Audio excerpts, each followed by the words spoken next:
¿Qué tal amigos? Bienvenidos de nuevo a una emisión de Platicando al Derecho. Soy el licenciado Marco Cornejo y el día de hoy me acompaña de nuevo el licenciado Roberto López Cadenas, un amigo, un colega con quien ya hemos grabado un video anterior. Si tienen la posibilidad, chéquenlo, fue un tema muy interesante y el día de hoy va a ser de igual manera. Roberto, ¿cómo estás? Muy buenos días. Hola Marco, ¿cómo estás? Bien. Bueno, el día de hoy vamos a platicar sobre una figura de términos bancarios, una figura relativamente nueva en nuestro sistema mexicano. Sin embargo, en otros países, como se hablará, es una figura muy recurrente.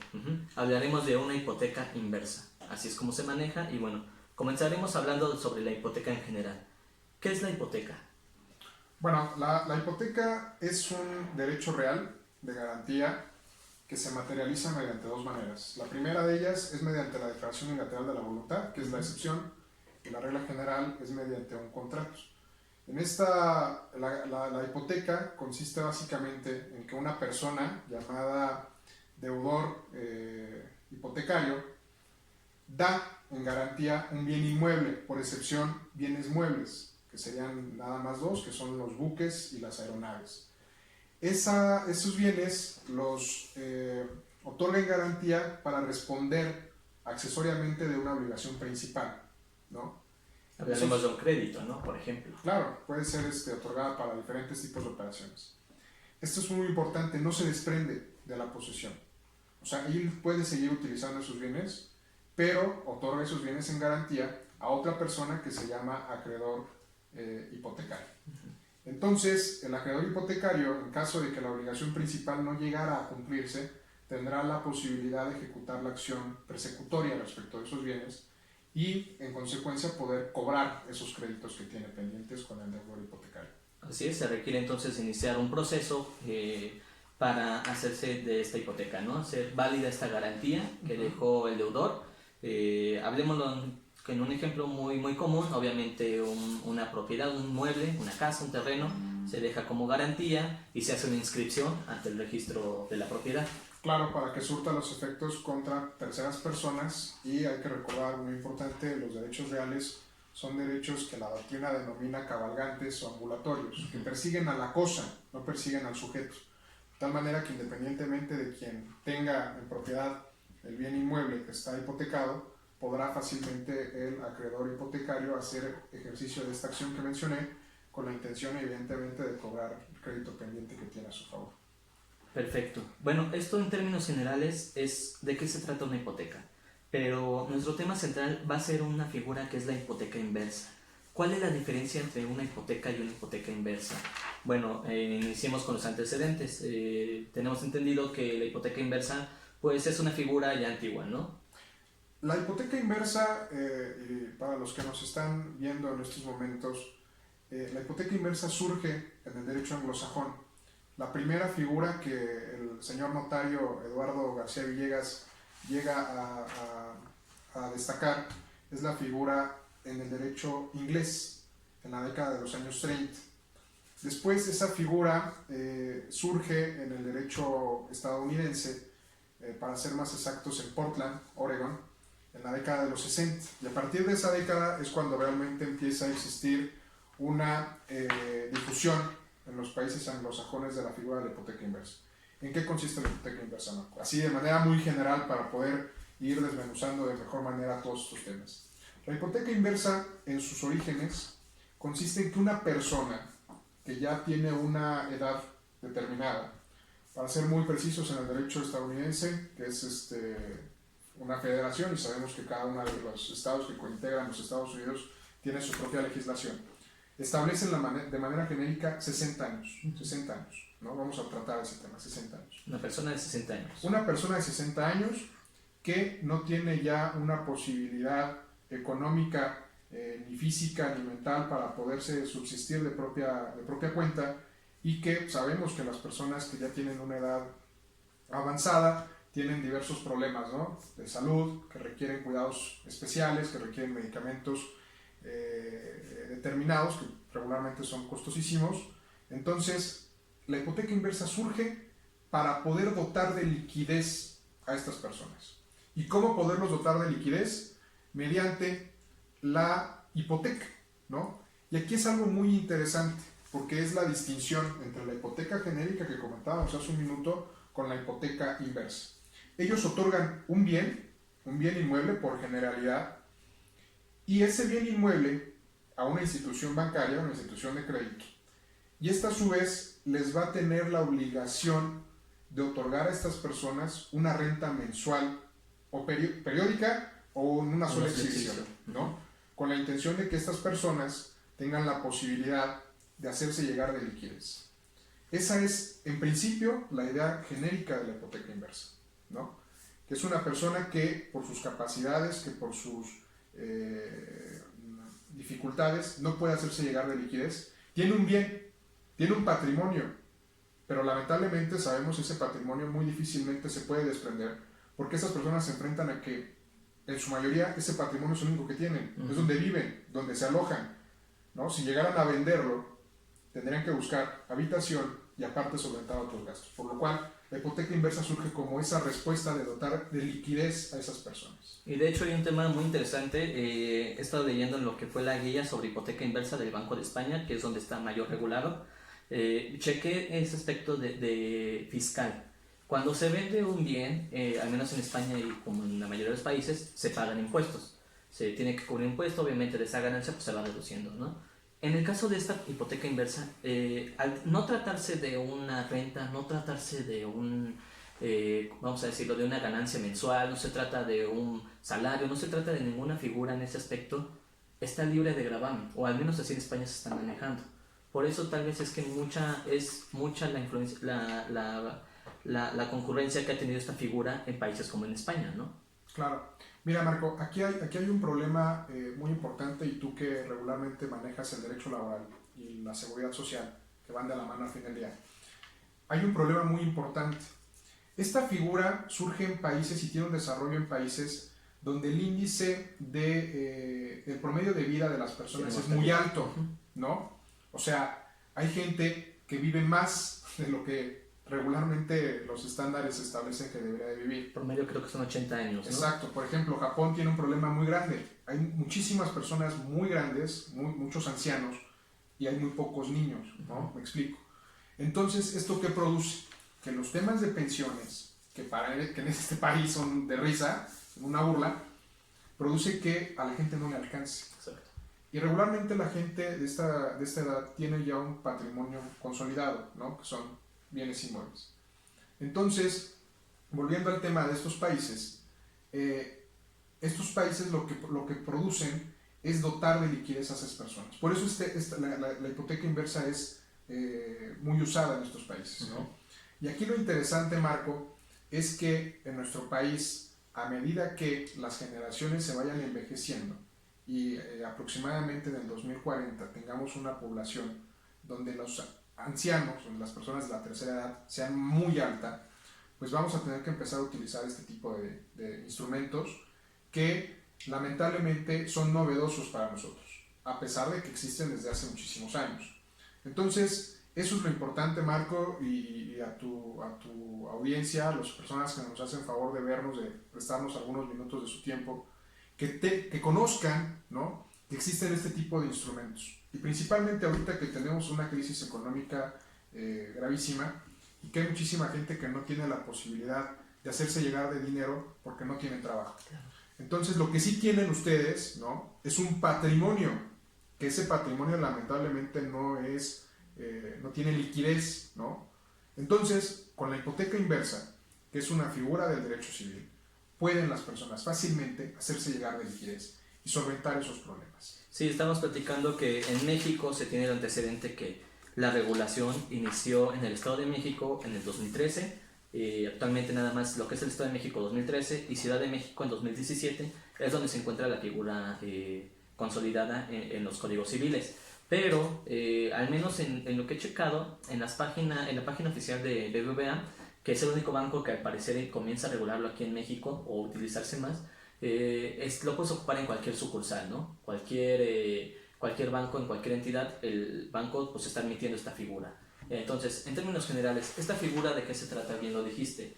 Derivado de problemas de pensión, derivados de crisis económicas, derivado de... Ya actualmente, la verdad, al menos en México, Muchas personas mayores o adultos no tienen ese sustento económico y a la vez no tienen el sustento familiar que tal vez podrían otorgarles. Se preguntarán, pues, ¿qué puedo hacer? No, lo único que tengo es una casa. Este sistema maneja, por lo menos en el Estado de México, en su Código Civil, en el artículo 7.1144 bis, que es donde lo comienza a regular, menciona, bueno, en ese artículo de los posteriores, que se requiere que al menos la persona tenga 60 años de edad, Sí. mínimo. Aquí es como lo maneja el Estado de México. Igual en la Ciudad de México está regulado de esa manera. 60 años de edad. Obviamente que cuente con la titularidad o propiedad de un bien, que sea el bien hipotecado. Entonces, en ese aspecto bien lo has mencionado. Se trata de una figura en donde yo, persona mayor, no tengo el sustento, necesito el dinero, voy a un banco, una institución bancaria, solicito una hipoteca inversa, hacen avalúos, hacen lo correspondiente, se declara la hipoteca, te pueden pagar una mensualidad, te pueden pagar en una sola exhibición la cantidad total. Y ahora bien, ¿cómo se termina? Es decir, ¿cómo se va a quedar la hipoteca? ¿El banco se queda con el bien? ¿O qué es lo que sucede con esta figura? Mira, cuando la hipoteca inversa es un contrato aleatorio, ¿no? Un contrato aleatorio consiste en que no están fijadas las prestaciones desde un momento determinado. ¿Y por qué? Porque la hipoteca inversa parte de la idea de que el beneficiario o el titular recibirá esta pensión, ¿no? En el caso de que haya sido asignada pensión periódica, hasta el momento de su muerte, ¿no? Por eso es aleatorio, porque no sabemos en qué momento pueda suceder. Puede ser un año, puede ser meses, puede ser ¿No? 20 años, ¿no? Entonces, cuando la persona fallece, o el beneficiario en su caso fallece, hay varias posibilidades y las vamos a resumir de esta manera. La primera de ellas es que cuando fallezca, el banco, ¿no? Si no recibe una notificación por parte de los probables o presuntos herederos dentro del plazo de 30 días, que es el que señala el Código Civil para la Ciudad de México, entenderá una negativa de pago. Entonces, como hablamos al principio del tema de la hipoteca genérica, el banco puede ejercitar la acción hipotecaria, ¿no? Entonces, el código que reglamenta esta situación, el Código Civil que reglamenta esta situación, establece que el banco al ejercitar la acción hipotecaria va a cobrar el crédito, los intereses que se hayan fijado y el remanente, en caso de que exista un remanente, ¿no? Evitando todo este trámite administrativo de derechos, de registros, entregará esas cantidades a la sucesión de la persona que contrató la hipoteca inversa. Esa es una de las opciones. Otra, puede ser que la persona fallezca y que los herederos puedan reestructurar el crédito, ¿no?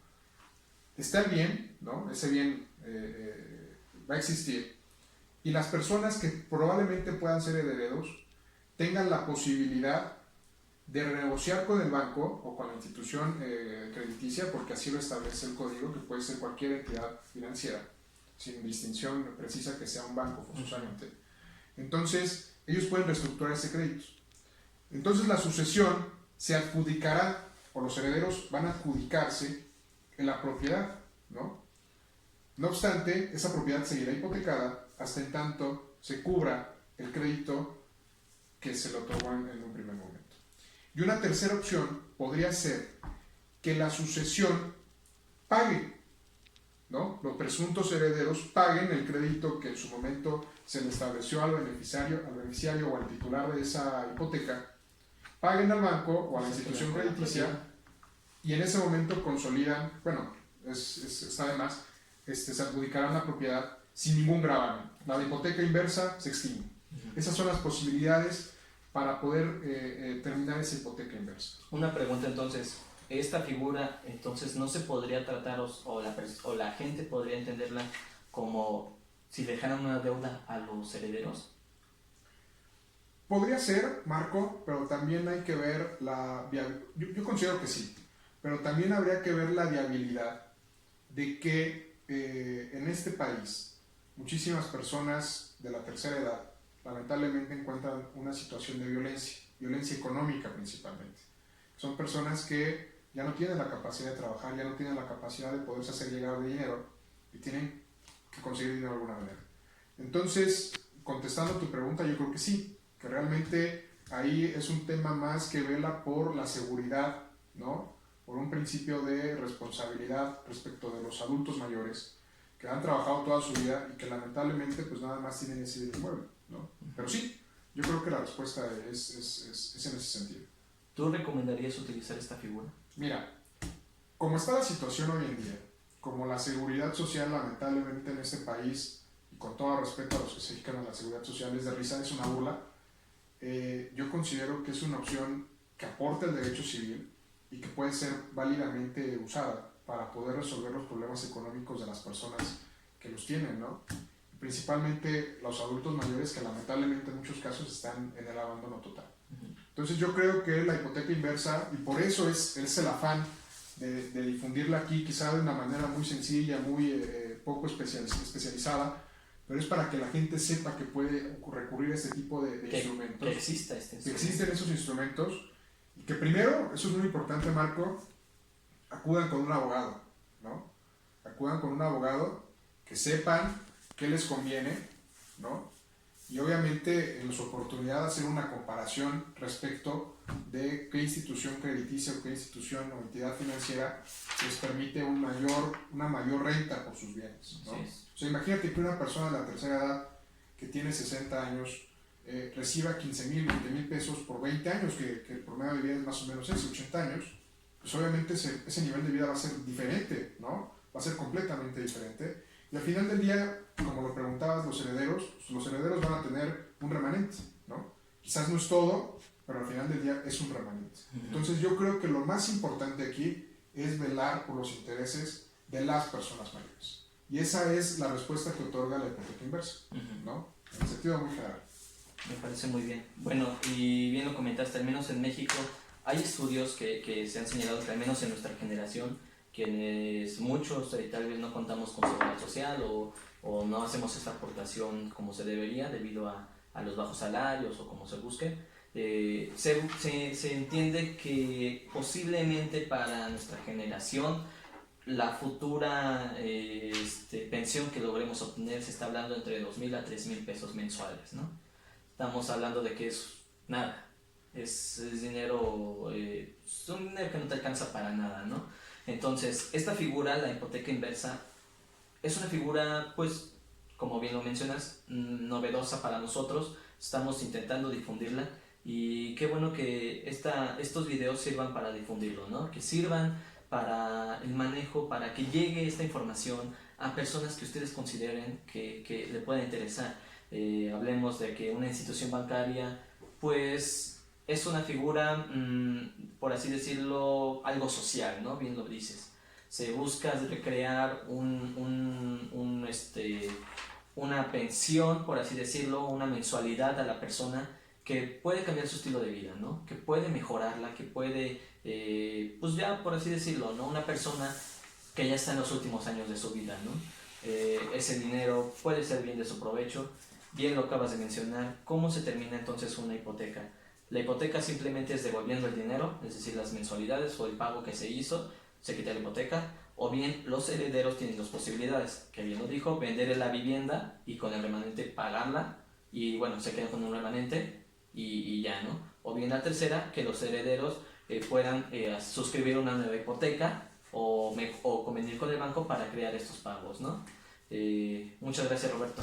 Nada más quisiéramos agregar aquí un pequeño tema, que es diferenciar una figura muy similar, que es la renta vitalicia, ¿no? Okay. Que es un tema que está profundamente estudiado por los doctrinarios, pero aquí es muy importante distinguirlo, Marco, porque mucha gente cree o piensa que es un tema muy similar a la renta vitalicia cuando realmente no es así. De tal manera que la renta vitalicia implica la transferencia de la propiedad. Aquí no, en la hipoteca inversa no hay una transferencia de la propiedad. ¿Por qué? Porque la persona que hipoteca su bien, ¿no? En vez de pagar, va a recibir dinero por parte de la institución bancaria y va a permanecer con el bien inmueble, ¿no? No hay una desposesión del bien inmueble.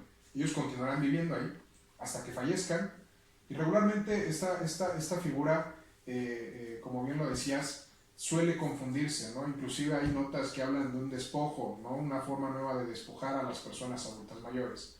Yo creo que al contrario, que es una idea que debemos de estudiarla, ¿no? Y que debemos de difundirla para que las personas tengan un mejor nivel de vida y no estén mes con mes preocupándose por el ingreso o por los gastos que tienen, ¿no? Entonces yo creo que en gran medida resultará benéfico para muchísimas personas y vale la pena que quienes nos ven y quieran conocer más de esto puedan en su oportunidad buscar una institución bancaria, buscar un abogado que los asesore y que les explique de mejor manera y si les conviene hacer este tipo de operaciones. Dijiste un punto interesante, por ejemplo, la renta vitalicia. La renta vitalicia pues es otra figura diferente donde se le otorga, ahí bien dices, ¿no? La propiedad. En este caso no. No, aquí no. Caso, no. Aquí no hay una transferencia de la propiedad. Uh-huh. Aquí la persona puede seguir viviendo hasta el último de sus días y así va a ser. Nadie lo va a intentar desalojar de su propiedad, sino hasta que fallezca, ¿no? Y hasta que fallezca, pues existe la posibilidad de las que platicamos, ¿no? Muchísimas. Que ya, siendo sinceros, en esa oportunidad, el beneficiario ya no tendrá que decidir esas situaciones porque ya por su naturaleza ya no estaría presente, ¿no? Entonces eso es muy importante. Y bien lo dijiste, al menos revisando algunas cosas, este aspecto de no tratarse como una renta, no tratarse como una pensión, no tratarse tal cual como una mensualidad, es una figura que también aquí en México he visto que no hay un gravamen específico, ¿no? No es un incremento a tu patrimonio, sino que es una figura pues que está, digamos así, que el banco te está pagando el valor de tu bien. Y aquí hay algo muy importante, Marco, qué bueno que lo comentas antes de despedirnos. El Código Civil para esta ciudad establece que deberá hacerse un incremento mensual o anual, porque sabemos que los bienes inmuebles año con año suben su valor, ¿no? Salvo una catástrofe disminuye su valor, pero eso casi nunca se ve. De tal manera que las personas van a recibir una cantidad año con año que se va a incrementar, ¿no? Entonces eso es muy importante que la gente sepa. Si llegan a vivir 20 o 30 años más de lo que esperaban vivir, ¿no? Al firmar el contrato de hipoteca inversa, pues van a obtener un dinero más que no se va a depreciar con la inflación. Entonces vuelve ese dinero atractivo, ¿no? O sea, no está detenido ni está congelado, o sea, prácticamente va a incrementar su pensión mes con mes, ¿no? Sí, claro. Pues bueno, amigos, Roberto, muchas gracias. No, te agradezco, Marco, y al maestro Lenin Escudero Aguirre por permitirnos grabar desde el despacho, que le mandamos un gran saludo. Gracias. Y amigos, pues espero esta información les sea de mucha utilidad. Por favor, compartan, no olviden suscribirse al canal para mayor información. Y bueno, por favor comenten de qué les gustaría que habláramos, qué tema tratáramos. Y bueno, muchas gracias por su atención. Hasta luego.